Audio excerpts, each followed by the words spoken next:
Hi friends, எல்லாரும் எப்படி இருக்கீங்க? இன்னைக்கு இந்த vlogல வந்து என்னோட ஈவினிங் ரொட்டீன் நான் உங்களுக்கு காட்ட போறேங்க. இன்னைக்கு ஈவினிங் பாத்தீங்கன்னா ஒரு சில வேலை எல்லாம் இருக்கு. நம்ம யூசுவலா நிறைய வேலை பார்ப்போம். ஆனா வந்து ரேரா பார்க்குற வேலைங்கள்லாம் இந்த அயர்னிங் பண்றது அந்த மாதிரி வேலைலாம் நம்ம அடிக்கடி பண்ண முடியாது. சோ அந்த மாதிரி நிறைய துணி சேர்ந்து போயிடுச்சு. சோ அதனால இன்னைக்கு அந்த வேலையெல்லாம் நான் பார்க்க போறேன். அது மட்டும் இல்ல இன்னைக்கு டின்னருக்கு உங்களுக்கு வந்து நான் சிம்பிளா ஈஸியா செய்யற மாதிரி ஒரு ரெசிபி வந்து நான் உங்களுக்கு செஞ்சு காட்ட போறேன். சோ அது எல்லாத்தையும் இந்த vlogல நம்ம பார்க்க போறோம். அதுக்கு முன்னாடி நான் உங்களுக்கு வந்து ஒரு சந்தோஷமான விஷயத்தை நான் ஷேர் பண்ண போறேன். இந்த மந்த் நம்மளுக்கு தீபாவளி மந்த்னு தான் சொல்லணும். ஏன்னா தீபாவளிக்கு இன்னும் கொஞ்ச நாட்கள் தான் இருக்கு. சோ அதனால நம்ம செலிப்ரேஷனை இந்த தடவை வித்தியாசமா பண்ணலாம்ன்ற மாதிரி நான் யோசனை பண்ணியிருக்கேன். உங்க கூட சேர்ந்து நான் செலிப்ரேட் பண்ண போறேன். அது என்ன பண்ண போறேன் அப்படின்னா நான் இப்போ இந்த வீக்ல இருந்து தீபாவளி ரெசிபிஸ் போஸ்ட் பண்ண ஆரம்பிக்க போறேன். ரெசிபிஸ் எல்லாமே வந்து ரொம்ப சிம்பிளா இருக்க போகுதுங்க. அதே மாதிரி டேஸ்டாவும் இருக்க போகுது. கண்டிப்பா நீங்க பார்த்தனே ஈஸியா ட்ரை பண்ற மாதிரியான ரெசிபிஸ் தான் நான் உங்களுக்கு வந்து சூஸ் பண்ணி வச்சிருக்கேன். அது எல்லாத்தையும் நான் போஸ்ட் பண்ண ஆரம்பிக்க போறேன். அந்த ரெசிபிஸை பார்த்துட்டு அதுல இருந்து ஏதாவது ஒரு 2 ரெசிபி நீங்க ட்ரை பண்ணிட்டு எனக்கு அந்த போட்டோஸை வழக்கம் போல என்னோட மெயில் ஐடிக்கு நீங்க அனுப்பிச்சு வைக்கணும். ஸோ அதுல இருந்து நான் லக்கி வின்னர்ஸ் எல்லாத்தையும் செலக்ட் பண்ண போறேன். ஒரு 5 இல்லாட்டி 6 பேர் செலக்ட் பண்ணிட்டு அவங்களுக்கு என்னோட சார்பில் நான் வந்து தீபாவளி கிஃப்ட் அனுப்பிச்சு வைக்க போறேன். இந்த மாதிரி தான் நான் இந்த வருஷம் தீபாவளியை கொண்டாடலாம்னு நினைச்சிருக்கேன். இப்போ உங்க எல்லாருக்கும் இது பிடிச்சிருக்கும்னு நினைக்கிறேன் இந்த ஐடியா. ஏன்னா நம்ம ஊர்ல இருந்தோம் இல்லாட்டி இங்க நம்ம என்ன பண்றோம் அப்படின்னா நம்ம வீட்டுல செய்யற பலகாரங்களை ஃப்ரெண்ட்ஸ்க்கு கொடுத்து நம்ம செலிப்ரேட் பண்றோம் இல்லையா. ஸோ அந்த மாதிரி தான் நீங்க என்னோட ரெசிபிஸ் பார்த்துட்டு ட்ரை பண்ணீங்க அப்படின்னா நானே உங்களுக்கு வந்து செஞ்சு கொடுத்த மாதிரி எனக்கு அவ்வளோ சந்தோஷமா இருக்கும். ஸோ கண்டிப்பா ட்ரை பண்ணி பாருங்க. ரொம்ப ஈஸியான ரெசிபிஸ்லாம் வரப்போகுது. ஸோ ட்ரை பண்ணிவிட்டு அந்த ஃபோட்டோஸை மறக்காமல் என்னோடய மெயில் ஐடிக்கு அனுப்பிச்சி விடுங்க. ஸோ இது வந்து நம்ம இப்போ ஸ்டார்ட் பண்ணுறதுலேருந்து தீபாவளி வரைக்கும் இது வந்து கவுண்ட்டு. அது அந்த டீட்டெயில்ஸ் எல்லாமே நான் ரெசிபிஸ் போஸ்ட் பண்ணுறப்போ உங்களுக்கு இன்னும் கிளியராக நான் சொல்கிறேன். ஸோ இன்றைக்கி இந்த வ்ளாகில் நம்ம என்னெல்லாம் பண்ண போகிறோன்றதை பார்க்கலாம். இன்றைக்கி ஃபஸ்ட்டாக நான் பார்க்க போகிற வேலைன்னு பார்த்தீங்கன்னா அயன் பண்ணுறது தாங்க. எனக்கு சுத்தமாக பிடிக்காத ஒரு வேலைன்னா அயனிங் தான். ஸோ ஃபஸ்ட்டு இதை பார்த்துட்டு அதுக்கப்புறமா மித்ததெல்லாம் பார்க்கலாம்.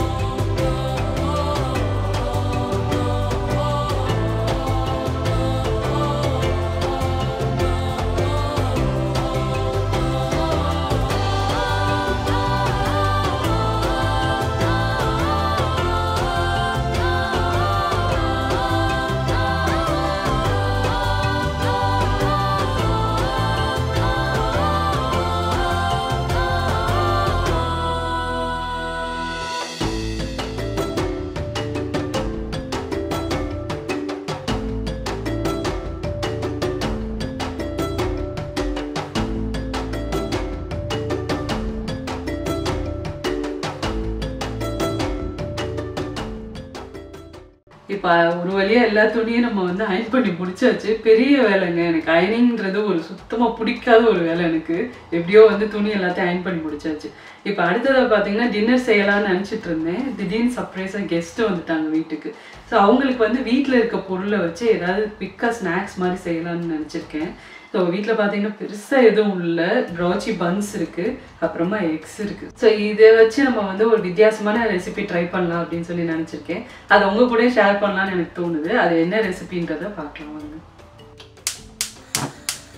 ஃபஸ்ட்டு எக் பூஜி பண்ணுறதுக்கு ஒரு பேனில் 2 டேபிள் ஸ்பூன் எண்ணெய் சேர்த்துட்டு ஒரு பெரிய சைஸ் வெங்காயத்தை பொடியாக கட் பண்ணி சேர்த்துக்கோங்க. சேர்த்துட்டு இதை நல்லா நம்ம வதக்கிக்க போகிறோம். பாருங்கள், இந்த அளவுக்கு வெங்காயம் வதங்கினதுக்கப்புறமா ஒரு பெரிய சைஸ் தக்காளியை பொடியாக கட் பண்ணி இதில் சேர்த்துக்கோங்க. தக்காளி சேர்த்துட்டு இதை நல்லா ஒரு நிமிஷம் வதக்கினதுக்கப்புறமா மசாலா பொடி எல்லாமே நம்ம சேர்த்துக்க போகிறோம்.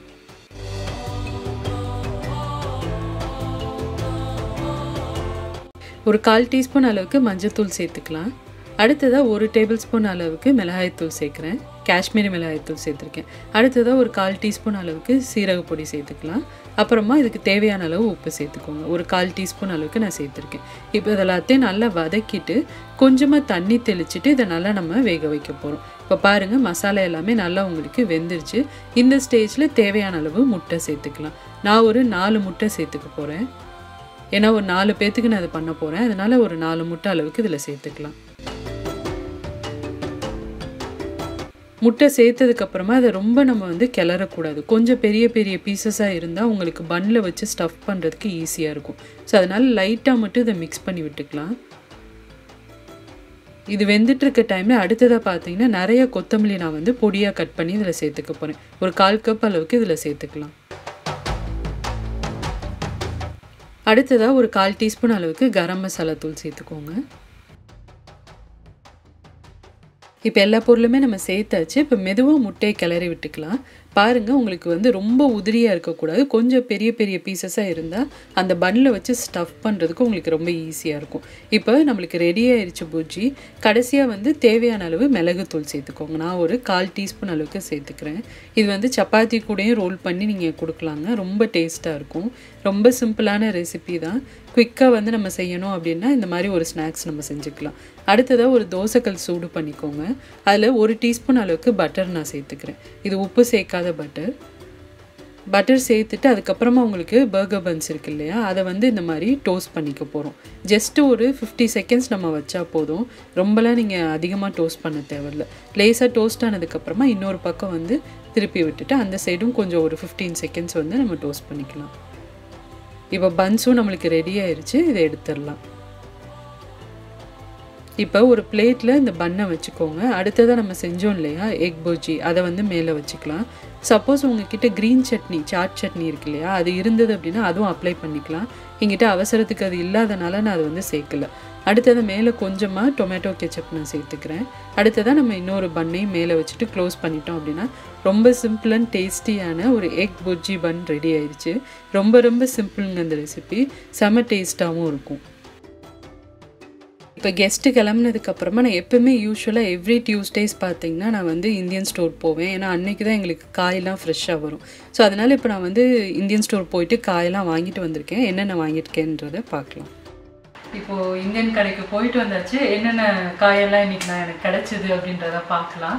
ஸோ ரொம்ப காயெல்லாம் கிடைக்கல, இருந்ததை வந்து வாங்கிட்டு வந்திருக்கேன். என்னென்ன வாங்கியிருக்கேன்றதை உங்களுக்கு நான் காட்டுறேன்.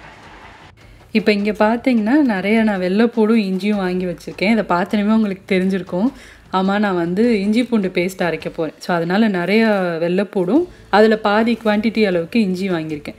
இது எப்படி அரைக்கிறது, எப்படி ஒரு 3 மாதம் வரைக்கும் இதை கெடாமல் பார்த்துக்கிறதுன்னு சொல்லிட்டு நம்ம சேனலில் ஏற்கனவே வீடியோ இருக்குது. ஸோ அதோட லிங்க்கும் நான் டிஸ்கிரிப்ஷனில் கொடுத்துருக்கேன். சும்மா உங்களுக்கு நான் வந்து இதை அரைக்கிறப்பே நான் வீடியோ எடுத்து காட்டுறேன். இப்போ அடுத்ததை பார்த்தீங்கன்னா கொஞ்சம் ஸ்நாக்ஸ்லாம் வாங்கியிருக்கேன். இப்போ பார்த்தீங்கன்னா கடலை மிட்டாய், இது எல்லாருக்குமே நம்மளுக்கு பிடிக்கும் இல்லையா, ஸோ அதனால் ஒரு கடலை மிட்டாய் பேக்கெட் வாங்கியிருக்கேன். அடுத்ததை வந்து எனக்கு ரொம்ப பிடிச்ச நேந்திரம் சிப்ஸ் இது. ஸோ இது வந்து நல்லா ஃப்ரெஷ்ஷாக இருக்கும், டேஸ்ட்டும் நல்லாயிருக்கும் இந்த கடையில். ஸோ அதனால் இது ஒரு கவர் நான் வாங்கியிருக்கேன். அடுத்ததாக பார்த்தீங்கன்னா ஃபேவரட்டான கருவாடும் வாங்கியிருக்கேன். நெத்திலி கருவாடு, இது கருவாடு குழம்பு பண்ணுறதுக்கு. அதுக்கப்புறமா அப்பளம் வந்து ஊர்லேருந்து எடுத்துகிட்டு வந்தது தீர்ந்து போச்சு. ஸோ அதனால் ஒரு கவர் மட்டும் நான் வாங்கியிருக்கேன். இப்போ அடுத்ததாக காய்கறிலாம் என்ன வாங்கியிருக்கேன்றதை பார்க்கலாம். சின்ன வெங்காயம் வாங்கியிருக்கேன்.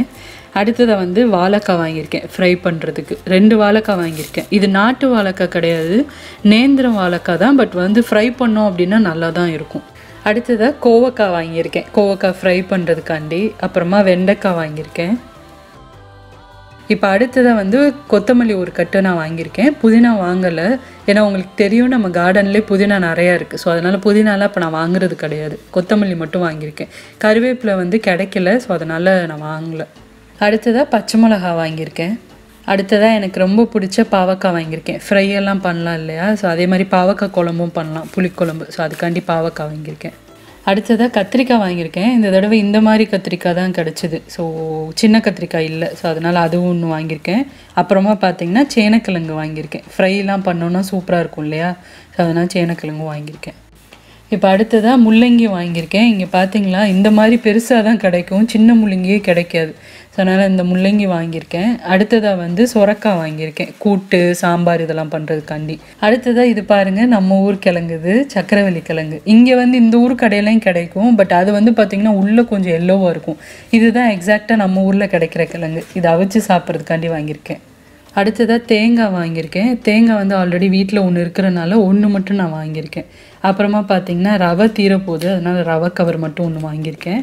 அடுத்ததாக முருங்கைக்காய் கிடச்சிது. ஸோ முருங்கைக்காவும் நல்லா இருந்தது பார்க்குறதுக்கு. ஸோ அதனால் ஒரு 3 முருங்கைக்காய் நான் வாங்கியிருக்கேன். அடுத்ததாக பலாப்பழம் வாங்கியிருக்கோம். இது வந்து எப்பயுமே இங்கே கிடைக்காது, எப்போயாவது கிடைக்கும் ரேராக. ஸோ அதனால் அது பார்த்தனுமே எங்களுக்கு ரொம்ப ஆசையாகிடுச்சு, வாங்கிட்டோம். அதே மாதிரி கொஞ்சம் டேஸ்டிங்க்கும் கொடுத்தாரு அவர், பயங்கர இனிப்பாக இருந்தது. அதனால் இது வந்து வெயிட்டு போட்டு தான் வாங்கணும். அதனால் இது வந்து ஒரு 1 kg இருக்கும்னு நினைக்கிறேன். 1 kg கிட்ட நாங்கள் வாங்கினோம். ரொம்ப டேஸ்ட்டாக இருந்தது, ரொம்ப பிடிச்ச பழமும் கூட. அதனால் இது ஒரு 1 kg வாங்கியிருக்கோம். இப்போ அடுத்ததாக பாருங்கள், நான் இட்லி அரிசியும் வாங்கியிருக்கேன். இது வந்து 10 கிலோ பேகு. அவ்வளோதாங்க. இப்போ நான் காய்கறி எல்லாத்தையும் சுத்தப்படுத்தி ஃப்ரிட்ஜில் வச்சுட்டு டின்னர் செய்ய போகிறேன். ஸோ இப்போ அடுத்ததாக இன்றைக்கி டின்னருக்கு நான் என்ன பண்ண போகிறேன் அப்படின்னா, நம்ம எல்லாருக்கும் ஃபேவரட்டான இடியாப்பம் செஞ்சு காட்ட போகிறேன் உங்களுக்கு. இடியாப்பம் வந்து நான் யூஸ்வலாக மாவு அரிசி ஊற வச்சுட்டு அதுக்கப்புறமா மாவு அரைச்சி நம்ம வதக்கி செய்வேன். ஸோ அதுதான் வந்து ட்ரெடிஷ்னலாக நம்ம செய்கிற மெத்தட். ஆனால் இன்றைக்கி வந்து நம்ம வீட்டில் அரைச்சி இருக்கிற மாவை வச்சு இடியாப்பம் எப்படி பண்ணுறது, சாஃப்டாக வர மாதிரி பண்ணுறதுன்றதை பற்றி இந்த வீடியோவில் நான் காட்ட போகிறேன். இதுக்கு வந்து மாவை நீங்கள் எப்படி அரைக்கணும் அப்படின்னா, புழுங்கல் அரிசி பாதி எடுத்துக்கோங்க, பச்சரிசி பாதி எடுத்துக்கோங்க. இது எல்லாத்தையும் நல்லா அலசிட்டு ஒரு 1 மணி நேரம் நல்லா உணர வச்சுருங்க. நீங்கள் வெயிலில் கூட வைக்கலாம். இதை நல்லா ஒரு 1 மணி நேரம் காஞ்சதுக்கப்புறமா ரைஸ் மில்லில் கொடுத்து அரைச்சி எடுத்துக்கோங்க. ஸோ ஈக்குவல் குவான்டிட்டி வந்து நீங்கள் சேர்த்து அரைச்சி எடுத்து வச்சுக்கலாம். ரொம்ப சூப்பராக வரும். இதை வச்சு நீங்கள் கொலக்கட்டை பண்ணலாம், இடியாப்பம், புட்டு எல்லாமே பண்ணலாம். ஸோ அந்த மாதிரி அரைச்ச மாவு எங்கிட்ட இருக்குது. அதை யூஸ் பண்ணி இப்போ நான் வந்து இடியாப்பம் பண்ண போகிறேன். இப்போ இங்கே ஒரு பாத்திரத்தில் 1 கப் அளவுக்கு இடியாப்ப மாவு எடுத்திருக்கேன். அதுக்கு 1/4 டீஸ்பூன் அளவுக்கு உப்பு சேர்த்துக்கோங்க. இது எல்லாத்தையும் நல்லா கிளறிட்டு கொஞ்சம் வார்ம் வாட்டர் எடுத்து நம்ம வந்து இடியாப்ப மாவு பிசைஞ்சிக்க போகிறோம். இந்த மாதிரி கொஞ்சம் வார்மாக இருக்கிற தண்ணி வச்சு நீங்கள் பிசைஞ்சிங்க அப்படின்னா இடியாப்பமாக இருக்கட்டும், புட்டு எல்லாமே உங்களுக்கு நல்ல சாஃப்டாக வரும். அதனால் நல்லா இதை வந்து சாஃப்டான மாவாக நம்ம பிசைஞ்சிக்க போகிறோம்.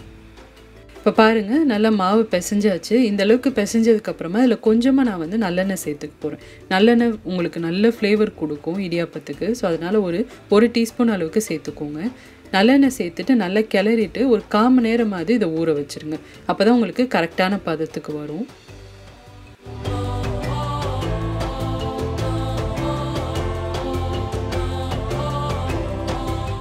இப்போ இடியாப்பம் பண்ணுறதுக்கு நான் இங்கே வந்து ஒரு பாத்திரத்தில் தண்ணி சூடு பண்ணுறேன். மாவும் நம்மளுக்கு நல்லா ஒரு 1/4 மணி நேரம் ஊறிடுச்சு. இந்த அளவுக்கு ஊறினதுக்கப்புறமா உலக்கில் வந்து சேர்த்துட்டு நம்ம இடியாப்பம் புளிய போகிறோம். என்கிட்ட தனியாக இடியாப்ப தட்டு இல்லைங்க. அதனால் நான் வந்து இந்த மாதிரி இட்லி பிளேட்டில் ஒரு துணி போட்டுப்பேன். துணி போட்டுட்டு அது மேலே தான் நான் வந்து இடியாப்பம் வந்து புளிஞ்சு வைக்க போகிறேன். இன்றைக்கி இந்த முறுக்கு உலக்கு தான் நான் யூஸ் பண்ண போகிறேங்க. இது பாருங்கள், பித்தளையில் இருக்குது, ரொம்ப சூப்பராக இருக்குது. இது வந்து ரீசெண்டாக தான் நான் ஊரில் இருந்து ஆர்டர் பண்ணி கொண்டு வந்தது. அமேசானில் தான் வாங்கினேன். ரொம்ப ஹெவியாக இருக்குங்க. நல்ல ஹெவி டியூட்டி நீங்கள் யூஸ் பண்ணலாம். நிறைய முறுக்கு புளி இருக்குலாம் யூஸ் பண்ணலாம். அதே மாதிரி இதில் வந்து ஒரு கிட்டத்தட்ட 6-7 பிளேட் கிட்ட அச்சு வருது. இன்றைக்கி நான் பாருங்கள், இந்த மாதிரி கீழே நம்ம ஓப்பன் பண்ணிக்கலாம். இந்த இடியாப்பத்துக்கு நான் இருக்கிறதுலே இந்த மாதிரி சின்ன ஹோல் உள்ள அச்சு தான் எடுத்திருக்கேன். இந்த பிளேட் யூஸ் பண்ணி தான் நம்ம பண்ண போகிறோம். இதில் பெரிய அட்வான்டேஜ் என்னன்னு பார்த்தீங்கன்னா, இதில் நிறைய மாவு பிடிக்கும். ஒரு டைமே நீங்கள் வந்து கிட்டத்தட்ட ஒரு 7-8 முறுக்கு வந்து நீங்கள் சுற்றலாம். அந்த அளவுக்கு இதில் மாவு பிடிக்கும். உங்களுக்கு பிடிச்சிருந்தது அப்படின்னா லிங்க் நான் வந்து கீழே டிஸ்கிரிப்ஷனில் கொடுக்குறேன், வாங்கி பாருங்கள்.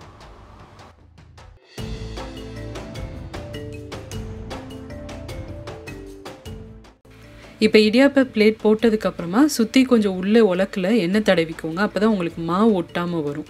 ஸோ இப்போ மாவை வந்து கொஞ்சம் அதில் சேர்த்துட்டு இடியாப்பங்கள் நம்ம புளிஞ்சிடலாம். இடியாப்பம் வந்து உங்களுக்கு தனியாக பிளேட்ஸே விற்கிது. அது பார்த்திங்கன்னா உங்களுக்கு ஃப்ளாட்டாக வரும் இடியாப்பம். இந்த மாதிரி இட்லி பிளேட்டில் பண்ணுறீங்க அப்படின்னா கொஞ்சம் உங்களுக்கு பெருசாக இருக்கும். பட் வந்து ஈஸியாக அது வெந்துடும். ஏன்னா ரொம்ப தின்னாக தான் இருக்குது இல்லையா, அதனால் ஈஸியாக வெந்துடும். இப்போ இதை வந்து ஒரு 5-7 நிமிஷம் நம்ம வேக வச்சுக்கலாம்.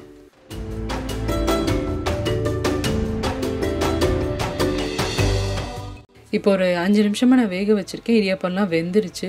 இப்போ ஒரு பிளேட்டில் நம்ம ட்ரான்ஸ்ஃபர் பண்ணதுக்கப்புறமா துருவின தேங்காய் சேர்த்துக்கோங்க. மேலே எவ்வளோ உங்களுக்கு பிடிக்குதோ அந்தளவுக்கு சேர்த்துக்கலாம். அடுத்ததாக நான் பார்த்தீங்கன்னா நாட்டு சக்கரை சேர்த்துக்க போகிறேன். ஒரு 2 டீஸ்பூன் அளவுக்கு நாட்டு சக்கரை இந்த மாதிரி மேலே தூவிக்கலாம். அடுத்ததாக பார்த்தீங்கன்னா ஒரு டீஸ்பூன் அளவுக்கு நல்லெண்ணெய் மேலே சேர்த்துக்கோங்க. நல்லெண்ணெய் சேர்த்துட்டு இடியாப்பம் சாப்பிட்டீங்க அப்படின்னா உங்களுக்கு ரொம்ப ரொம்ப டேஸ்ட்டாக இருக்கும் இடியாப்பம். இப்போ மணக்க நம்மளுக்கு இடியாப்பம் தயாராகிடுச்சு. ரொம்ப சாஃப்டாக இருக்குது இடியாப்பம். இன்னும் கூட சாஃப்டாக வரும் நம்ம வீட்டில் மாவு அரைச்சோம் அப்படின்னா. இப்போ நான் சாப்பிட போகிறேன்.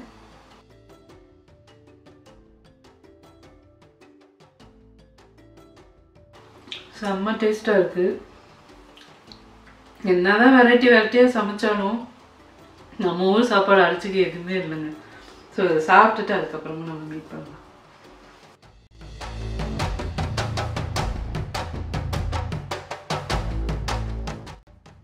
டின்னர் சாப்பிட்டு முடிச்சாச்சு. அதே மாதிரி எப்போ யூஸ்வலாக பண்ணுற மாதிரி டின்னர் சாப்பிட்டுட்டு கிச்சன் க்ளீனிங்கும் முடிச்சாச்சு.